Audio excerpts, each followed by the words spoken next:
Have you ever gazed into the deceptively tranquil surface of the ocean, only to feel not serenity, but a primal, chilling dread spreading through your veins?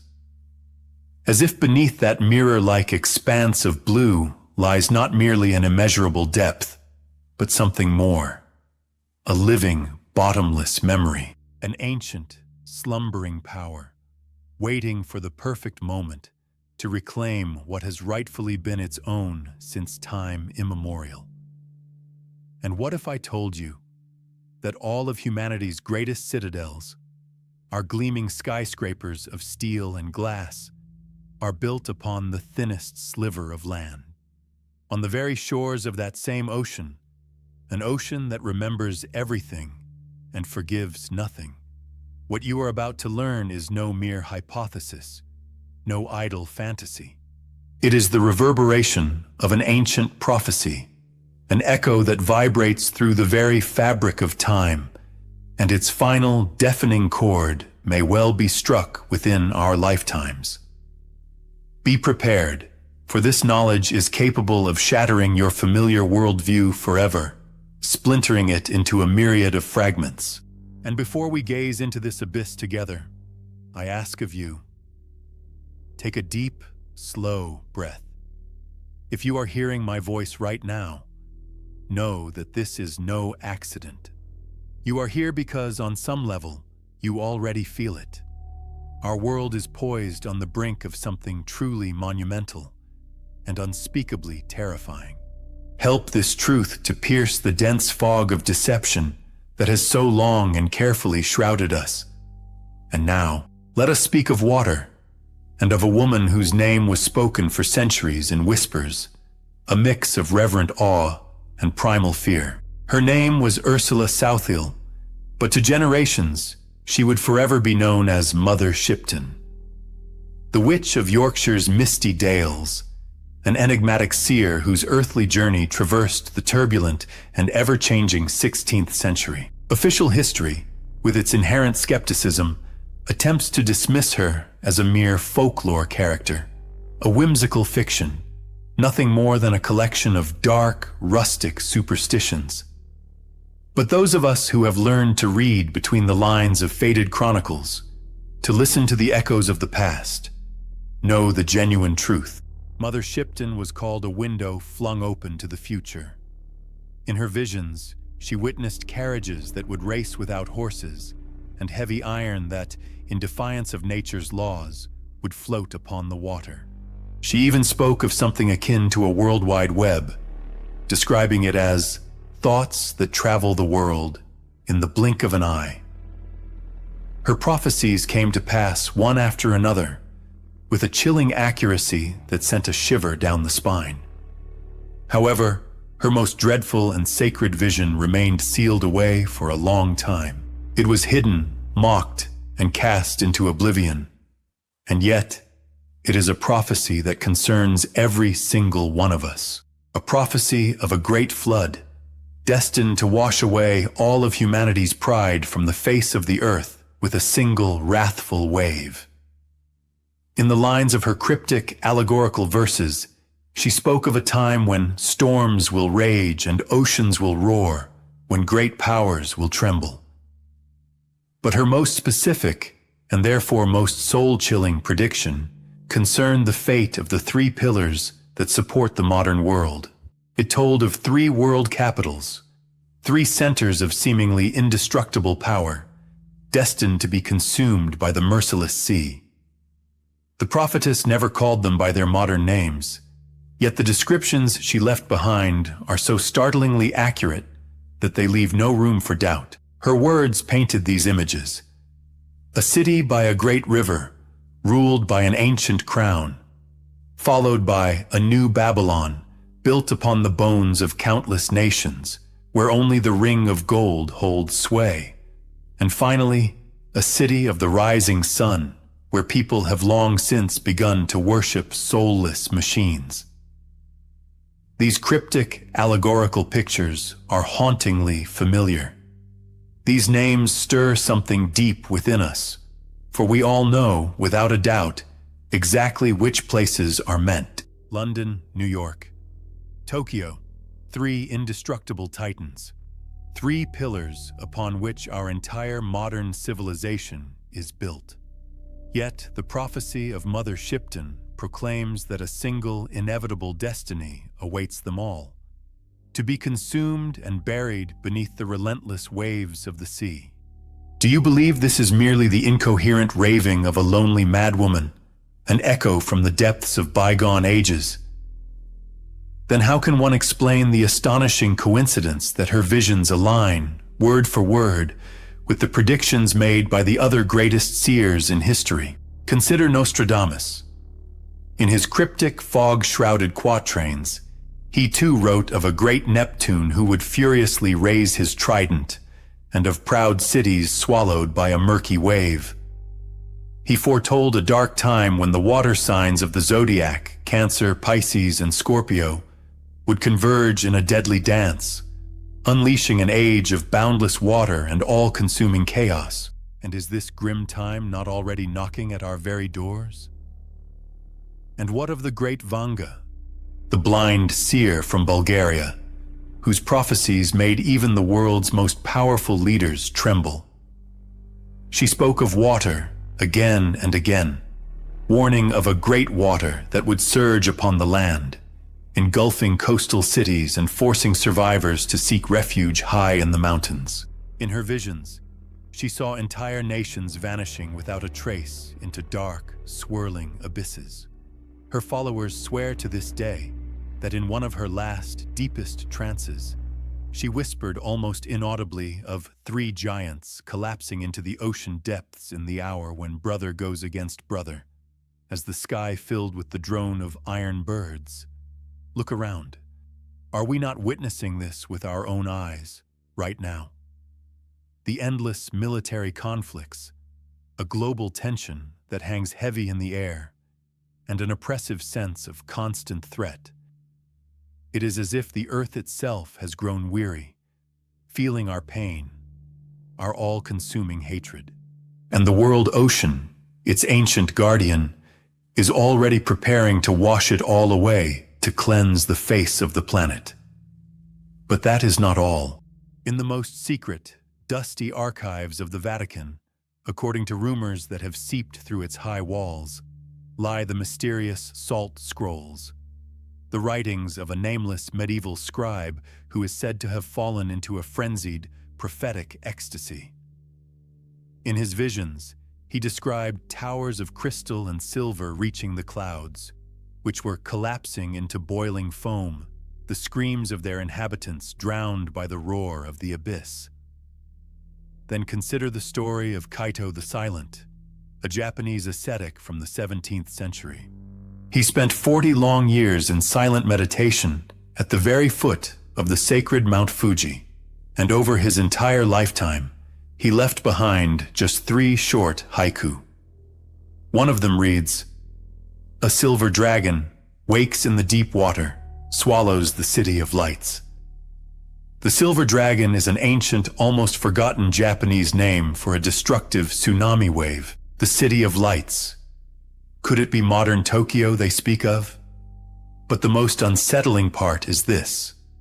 Even today's scientists, those working behind tightly closed doors, far from the prying eyes of the press and official reports, are sounding the alarm with growing urgency.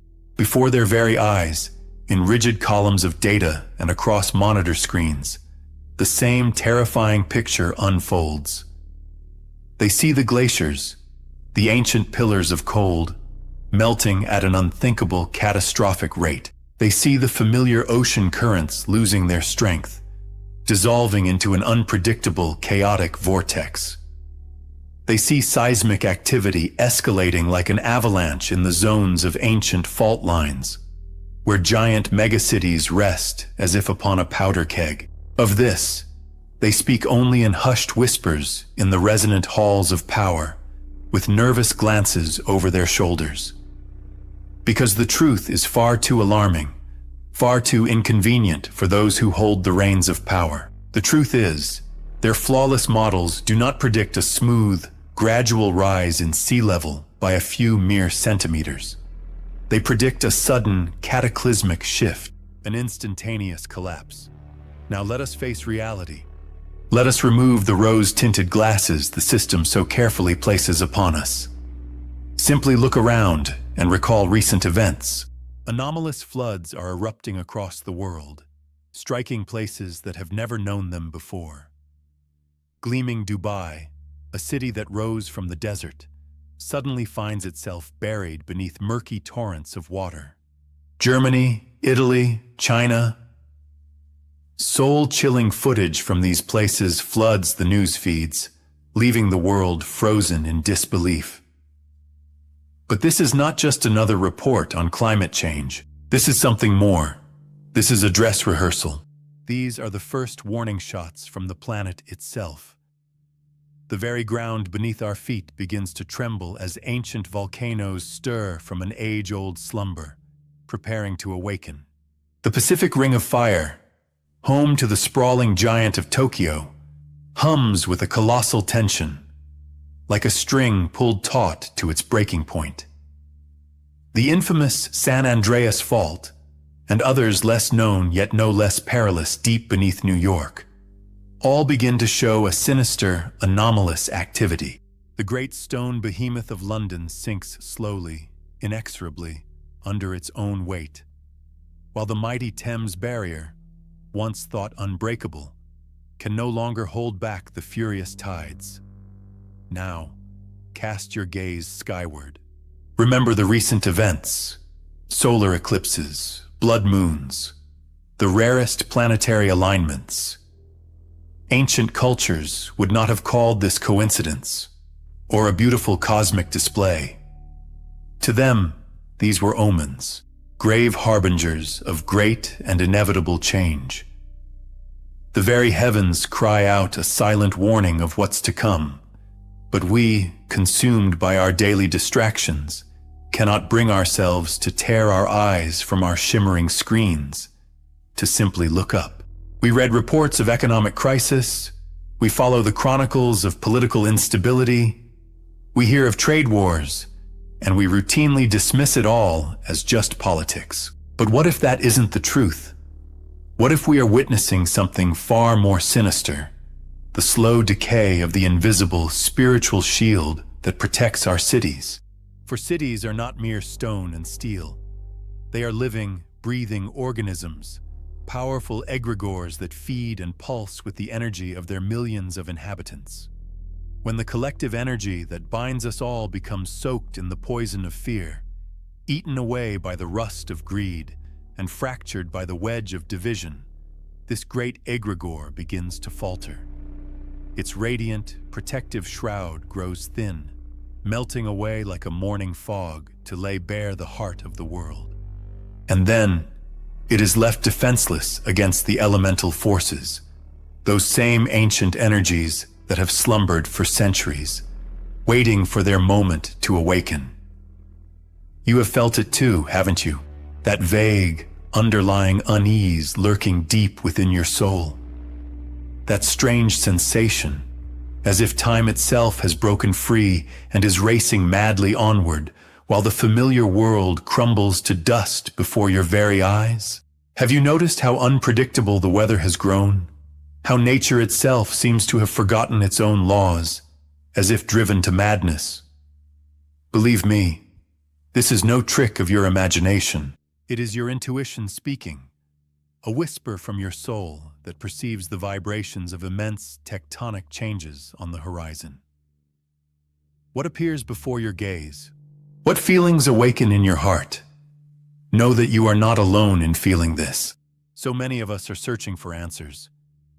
But it is now, as we stand halfway to the truth, that we must take a decisive step aside, a step away from literal interpretation and into the depths of metaphor.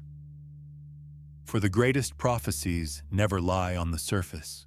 They are always layered, like ancient manuscripts that hold a hidden meaning between the lines. Consider this.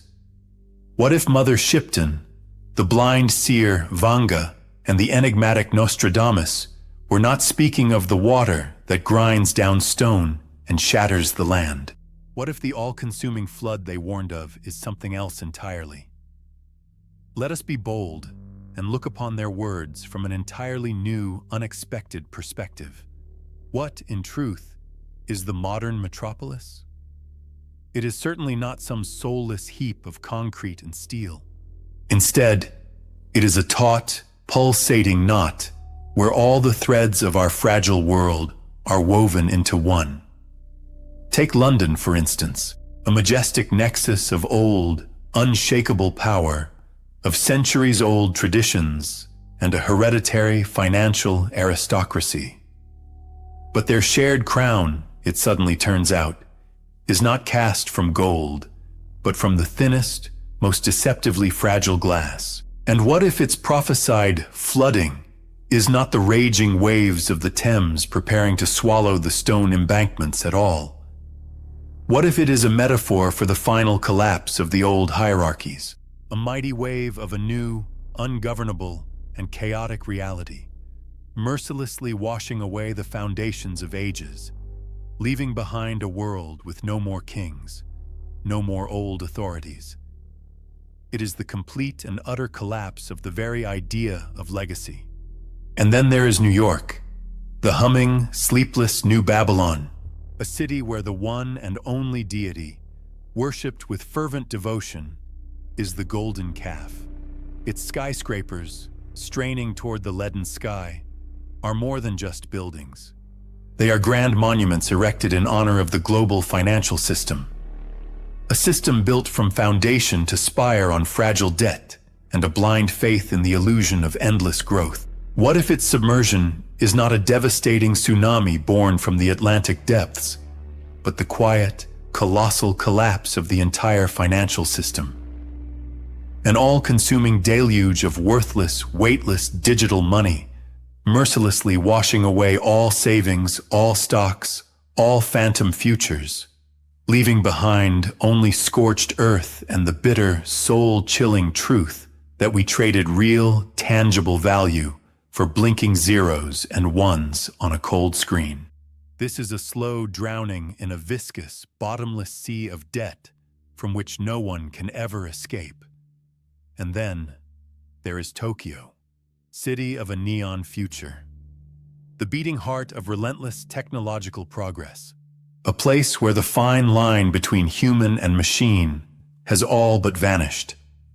A world where people choose to live in virtual realms woven from code, conversing with disembodied holograms and trading real, warm emotions for a stream of perfectly calibrated digital stimulations. So, what if this devouring by a silver dragon isn't a literal catastrophe, but the final, irreversible absorption of human consciousness by technology itself? A boundless, deafening flood of information in which not only our individuality, but our very essence drowns without a trace. We are plunging into the icy, soulless depths of artificial intelligence, the very one that promises us a digital paradise, while imperceptibly erecting the walls of a new, far more sophisticated concentration camp. Our blood runs cold and metal chimes in our veins as living, trembling hearts slowly turn to cold, indifferent silicon. We are choking in a boundless ocean of data, gradually dissolving into it, losing the last vestiges of what once made us human. Can you not see that this metaphorical great flood has already begun? How the waves of depression and emotional burnout are crashing over people, pulling them under. How values once thought eternal, family, honor, spirituality itself, are now mocked and ruthlessly washed away by a murky tide of all-consuming cynicism and hedonism. How does the icy fear of financial instability paralyze the will of billions, holding them in a state of perpetual tension? How do we, ourselves, so willingly plunge into comfortable virtual worlds, desperately escaping a reality that has grown too unsettling, too frightening? An ancient prophecy is being fulfilled, not in some distant future, but right here, right now, unfolding before our very eyes. It is playing out on both planes of our existence, the physical, tangible world, and far more terrifyingly, within the spiritual realm. This is a ruinous chain reaction, where one inevitably feeds the other. A weakened, fractured spirit throws the doors of the soul wide open, leaving us utterly defenseless against any force, against any blow from the outside. Then, the primal fear of this relentless power, in turn, corrodes our spirit from within like an acid, dissolving it to its very foundation. And so, this vicious cycle is complete. It is a tight, merciless spiral, pulling us ever downward, straight into the cold, silent abyss of despair.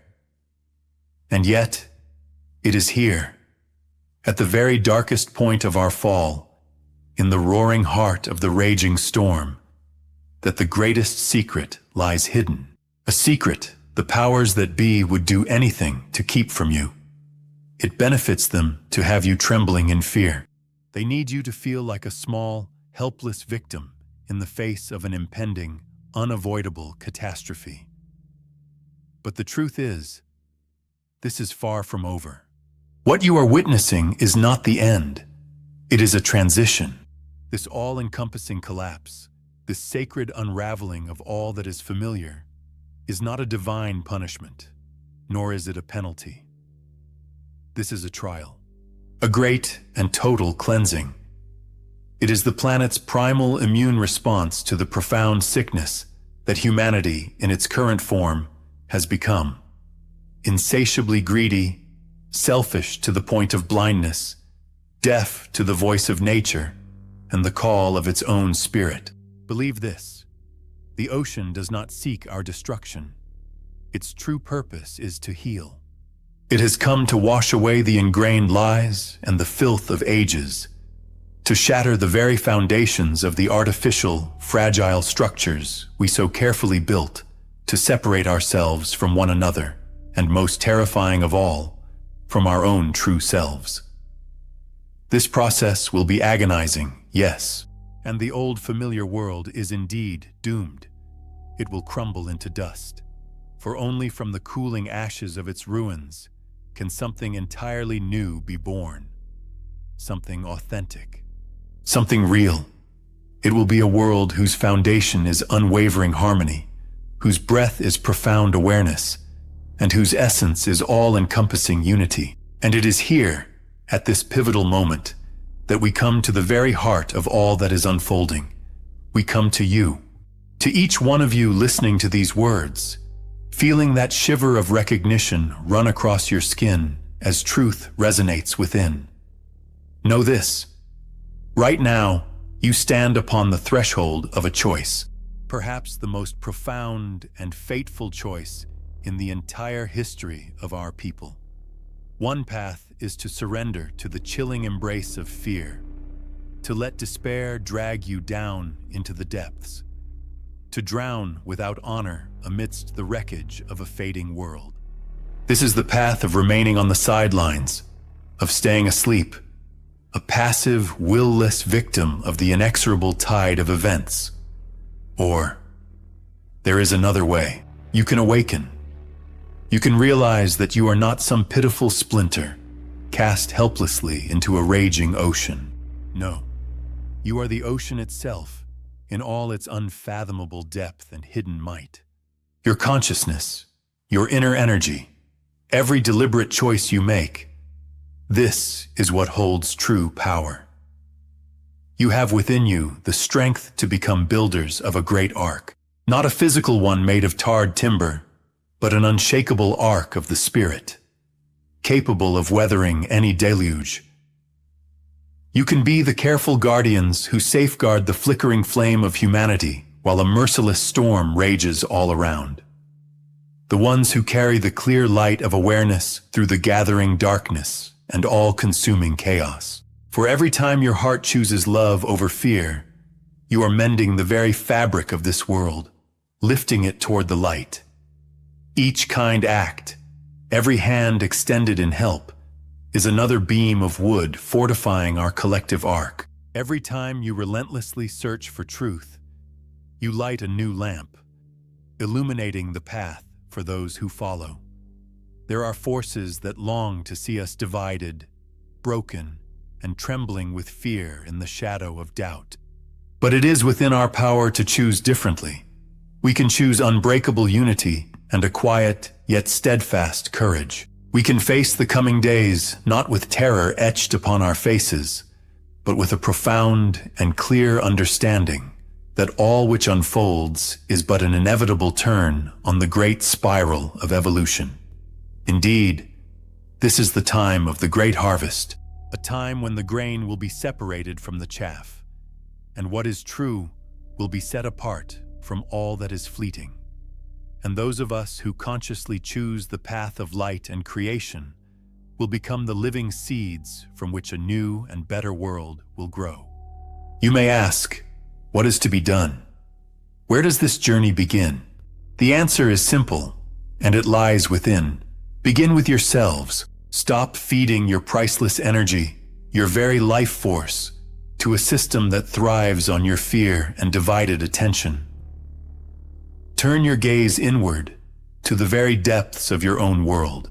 Focus on what truly matters: the warmth of your hearth and home, the unbreakable circle of your community.